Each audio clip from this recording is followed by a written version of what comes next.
Hi Marina, thanks for your kind comment.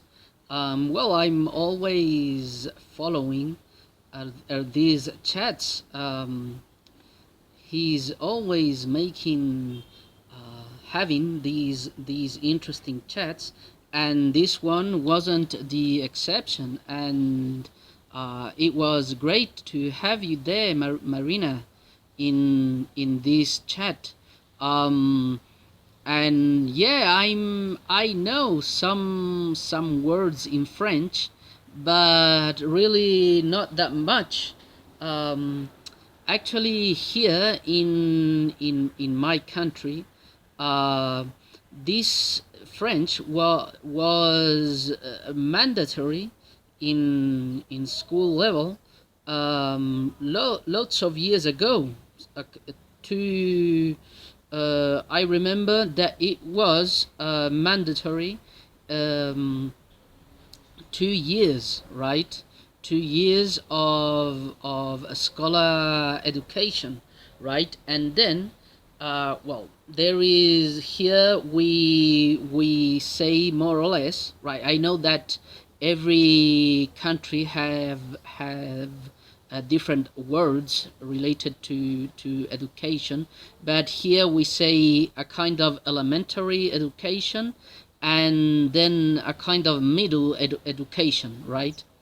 And then, well, then becomes thereafter these years, right?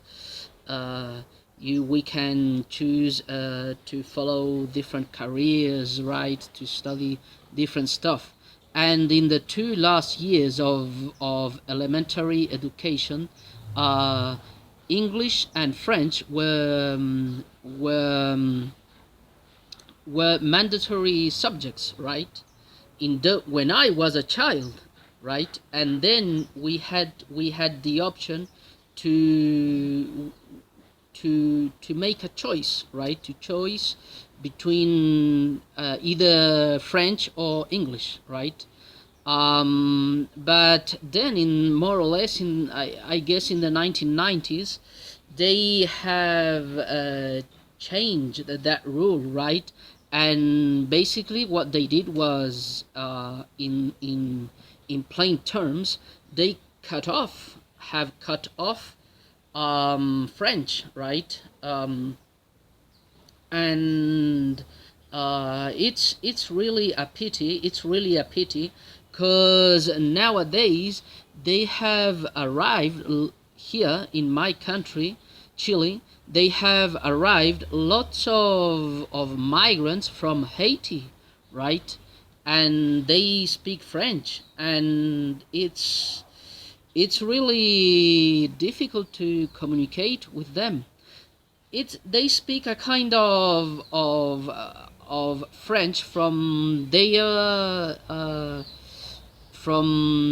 from their country, right? You know that, well, in France is it's like Spanish from Spain and other countries, right? And but the basis is French, and unfortunately they didn't continue teaching French. And and I remember some words, comment ça va, comment tu t'appelles, um, 1, 2, 3, 4, 5, 6, 7, 1, 9, 2. I know, I know those words. And Madame, Monsieur, really fun. And well, and there is something that I know, and if you hear me, you could think that I manage French, right? But I don't manage French. I have learned this song by heart. I'm going to sing it to you, cause I like it so much, and it's the Marseillaise, right? Um, I want to seize on this moment to sing it to you, Marina. Along sans fond de la patrie, le jour de gloire est arrivé. Compte tenu de la tyrannie, le tendon sanglant à l'avant, le tendon sanglant à l'avant. Entendez-vous le compère se mourir féroce soldat? Ils vignent jusqu'au nombre, rengonguer vos filles, vos compères. Ô armes citoyens, formez vos bataillons, marchons, marchons, qu'un sang impur, un brève annonciation. Ô armes citoyens, formez vos bataillons, marchons, marchons, qu'un sang impur, un brève annonciation. Well, I know that part of the Marseillaise, which is the French anthem, obviously, but I know that it's a really long song, and it has more or less perhaps 6 strophes. Um, but I have learned it by heart lots of years ago, cause I really like that song, but I'm not able to really speak in French. I remember that there was once when I talked to an Haitian lady, and I said to her, comment ça va? Comment tu t'appelles? Okay, and she answered me, right? She answered me. But then I said, and then I began speaking in Spanish, because I said, well, in Spanish I said, it's the only thing that I can say in French, right? And you asked me about this language called Mapudungun. Well, I'm not an expert at all in this language. Actually, it is the Mapuche's language, right? And I'm not an expert at all, but I know that there are different dialects, right? Like such as any language, right? Any language has different dialects. English, for example, Spanish, every language, and I know that there is another word called Mapudungun. So I'm quite not sure. I'm not completely sure if it is more suitable to say Mapudungun or Mapudungun, right? And it has been really hard to learn it. Um, for example, I have learned to count from 1 to 10, but if I get a little bit nervous if I have to say it, right? I know that 10 is Mary, right? And if you want to salute somebody, you say Mary Mary, Mary Mary la mienne, Mary Mary Compuche. No, Mary Mary la mienne, Mary Mary Penny. The R in Mapudungun is like an English R, right? So I can say Mary Mary Compuche, that what means hello to everyone, right? Mary Mary Marine. Inche Marcelo Inche Marcelo Piguet. Well, it's something like that. I know some words, but it's not easy. But well, here you ask me if it is spoken by many people in our countries, Chile and Argentina, and the reality is that well, Mapuches they live. They are more of them in a region to the south, or to Santiago, right? And in there is a region called Araucanía, more or less around Temuco, right, where there are more of them. Um, but basically Spanish is the official language, um, and even people whose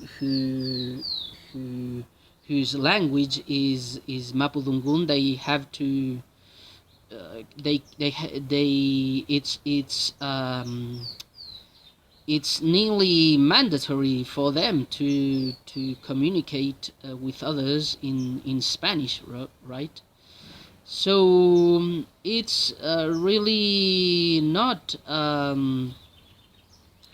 it's not spoken by too many people, right? Too many people here in Chile, and I think that in Argentina, even less, right? Even less people. Um, Somehow I feel that the Mapuche's culture has been preserved better in Chile than in Argentina, right? Um, I'm not an expert at all, but I have that sensation.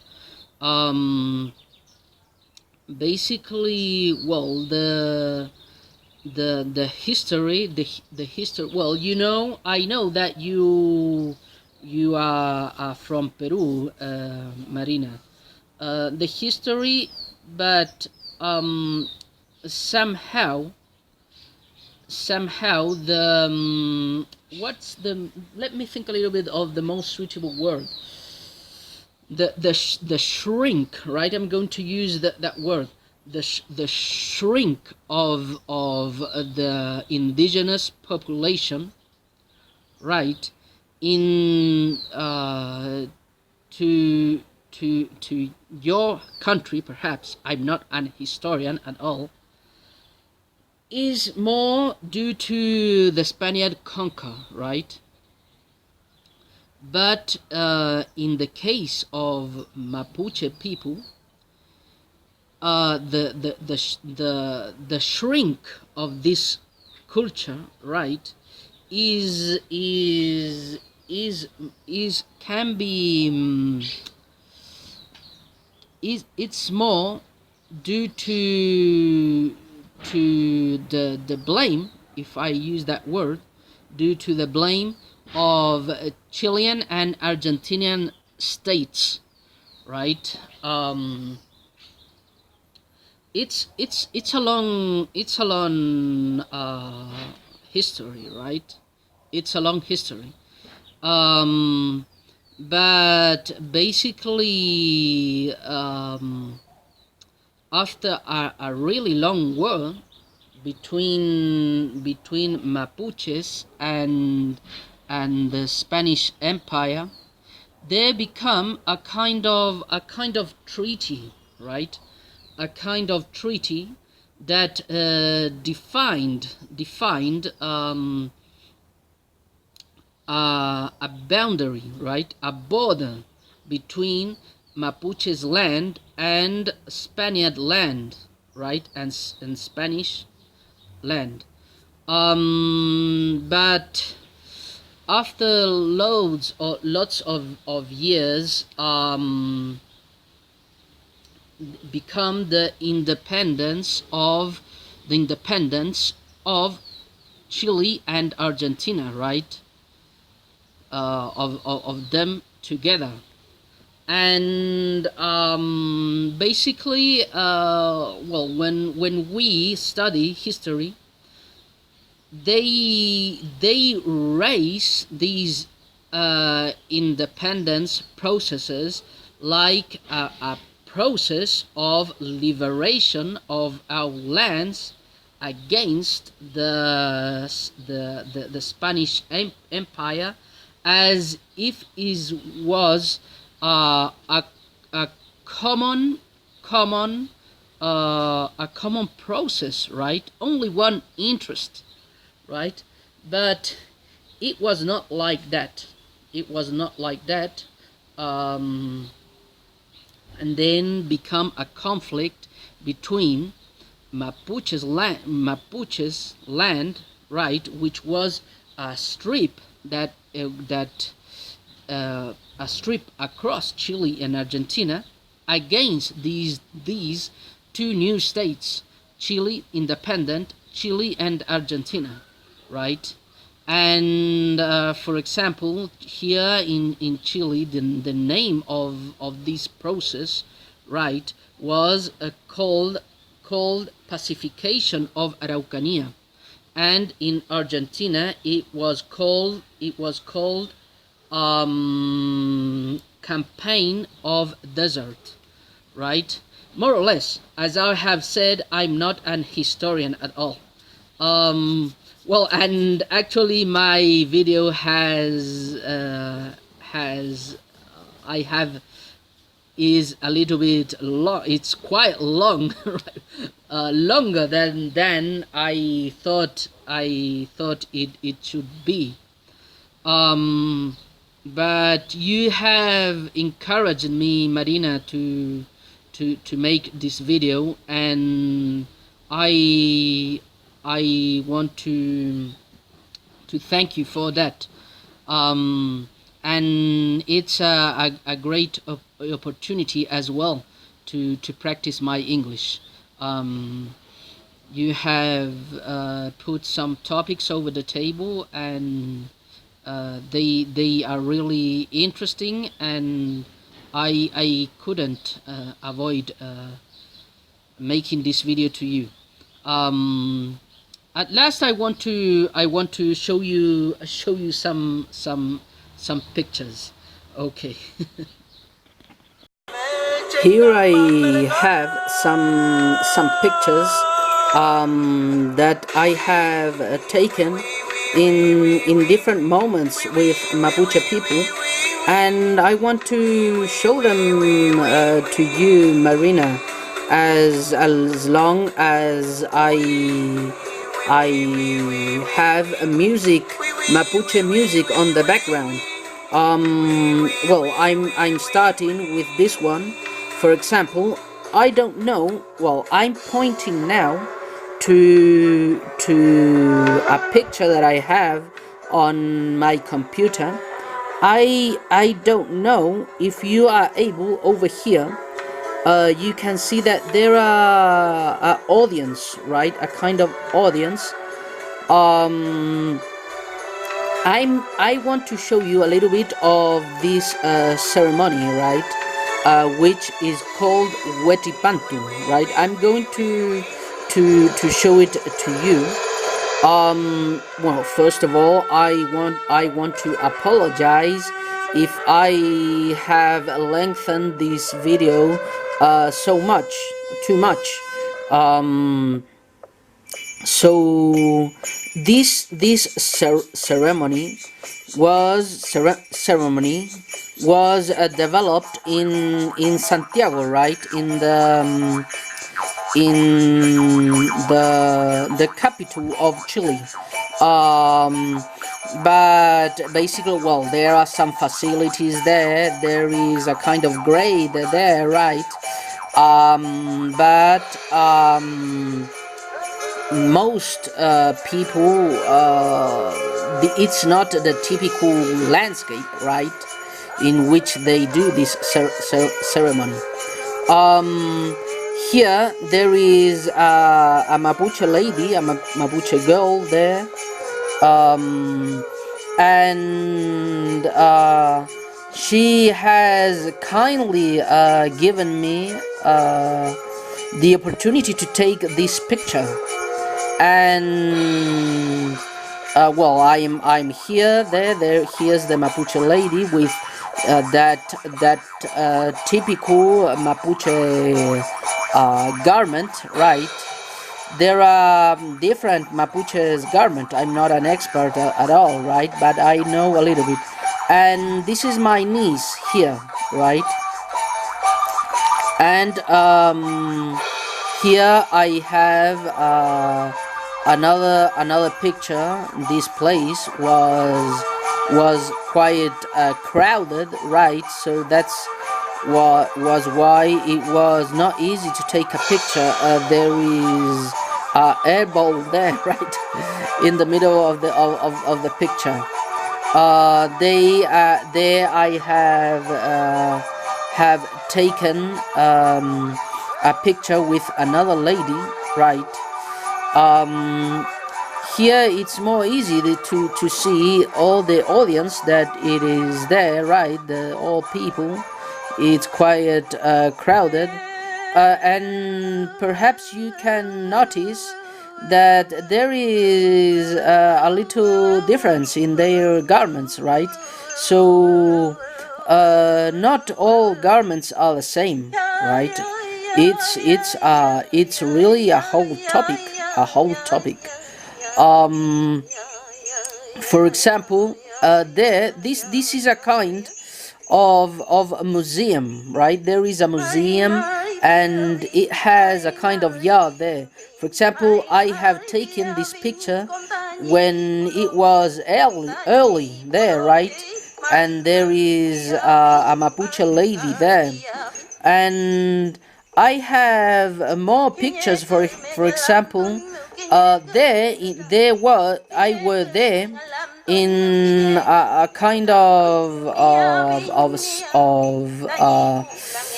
speech, right? A lecture that this lady has performed, right?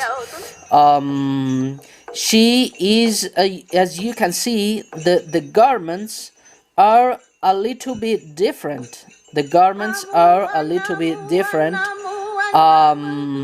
She is a machi, right?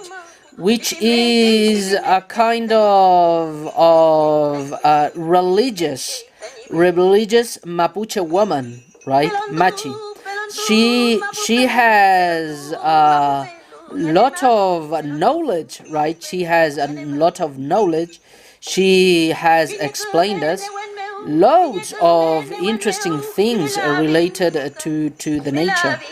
There I'm with another machi, another Mapuche lady, right? A machi as well. I am there in Temuco city. Really nice. Well, I'm in a library. This was has taken place in a library. This is a kind of fruit of this region, right? But I'm not going to extend. I don't want to extend that much in that. There I was in the parade ground, right? In the parade ground of this city, and I have taken these pictures, right? Really nice, a great opportunity for me, right? There I'm with a Mapuche man, a Mapuche man. It was a great opportunity. They Oh, there is a stain here. So there is a stain here on the screen. So well, there is well in the background has changed a little bit because I guess that there is an advertisement running now, but doesn't matter. So I am there. This is the Mapuche flag, right? The Mapuche flag. Have you seen the Mapuche flag, Marina? This is the Mapuche flag, really nice. I haven't disguised as Mapuche because I really find that a little bit unrespectful, right? But it's only an opinion. There, I'm over there with another Mapuche guy. They were really kind. They were definitely really kind, and it was really nice. Well, and there I'm again with the Mapuche lady.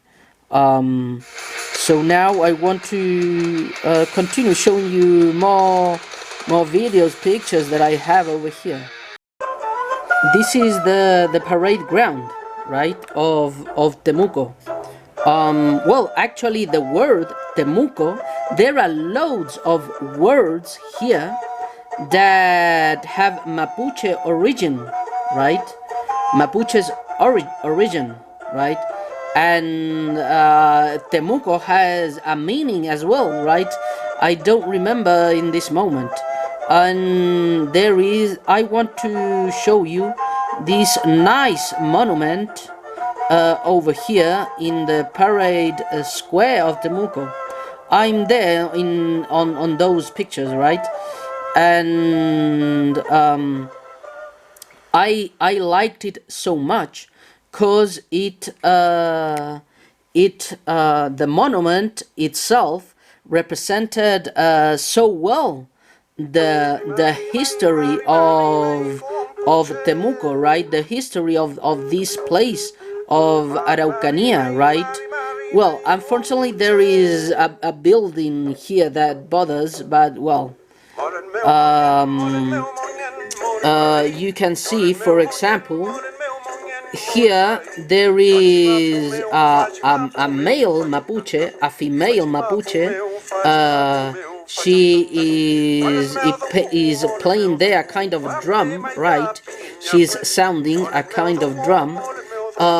Here there is a Spanish concha, right? There is a Spanish concha, and here there is a Chilean soldier, right? I have taken pictures from different sides of this monument, right? Here's the Mapuche lady, the Mapuche man, the Spanish conqueror, the Chilean soldier. And there is another side that I like a lot that I want to show it to you as well. Let me show you the other side. Well, I don't know. There is another side. Well, it's a pity. I don't know what happened, but there is another side that represents this one. Let me see. No, this one. Yeah. That one. But there is a man working the soil, right? And it's really nice. Okay, and finally, I want to show you this ceremony that has taken place in this part in Santiago. Well, the lady here, she is talking there. This is a kind of tree called canelo, right? I don't know how to say it in English. As you can see, there is no audience here now. We were all waiting over these grades But then they said that in this ceremony nobody can be to this side of the Canelo, right? So we have to stand back. But it was definitely a great ceremony, and it was a great opportunity. This ceremony is well, there are other ones, right, that are developed in the original land, right, which is not Santiago at all. But well, that it's not the point. It's not the point. Um, Huetripantu is the Mapuches New Year, right? And it takes place in the winter's solstice, and it is that is really meaningful, right? It's really meaningful. That is definitely more meaningful than having a new year on December, right? Which in the south hemisphere doesn't really make much sense, right? Because basically it's that is in summertime for us, and it doesn't make sense. For example, there, that is the moon, I guess. Yeah, that is the moon, right? And there is the ceremony. Unfortunately, the image isn't good enough, but I hope you can hear a little bit if you are watching at this point. So basically, what happens is that the year is a cycle, right? It's a cycle when the year dies, right? Dies, and it dies on winter time, right? It dies on winter time, and on winter time, it it gets born again, right? Another year get born. The old year dies, and the new year gets born, right? It's the birth of a new year, right? In the solstice, on the winter's solstice. Um, basically, what happens is that in this point, well, in the for example, the in this point, the day becomes to lengthen more and more, right? And the year in that moment is a kind of baby, right? We can think the year as a baby, right? And then when in springtime, in springtime, um, in springtime, we can think that the year is a kind of teenager, right? A kind of teenager, and then, well, there they are saying marry to well, right? Um, that more or less that means that we will always struggle, right? We will always struggle, more or less, right? That means more or less that. Here is the beginning of the ceremony again, and as you can see, she is spreading a kind of a fume, right? Steam, fume, from this tree canelo. Well, let me continue with the story. What happens that that then in springtime the year is like a teenager, right? Then in summertime it's like the year is like a strong adult, right? Along a strong adult, and it's obviously that is totally sense, right? It's totally sense. So that is something that has drawn my attention a lot from Mapuche's culture, is that there is a lot of wise involved, right, in their knowledge, right? um so then after summertime comes autumn time, right? And autumn time is when the year is old, right? The autumn of life, right? So the year is getting older, right? Is getting older and older, and then comes winter time, and is basically when the year is very old, right? Is very old, and then and then as a natural consequence, the year dies, right? As a natural consequence, the year dies, and the year is a kind of week, right? The year dies, and then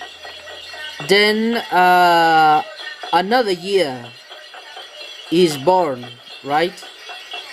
Totally sense. So well, I hope you have enjoyed this long explanation, Marina. I didn't plan to speak that much, but it was what happened. But it doesn't. It's not necessary, obviously, to see the entire video, because it is too long. So well, I'm going to end this video here with this ceremony. Perhaps it's the most meaningful end, and thank you very much. Thank you very much, Marina. Okay, bye bye.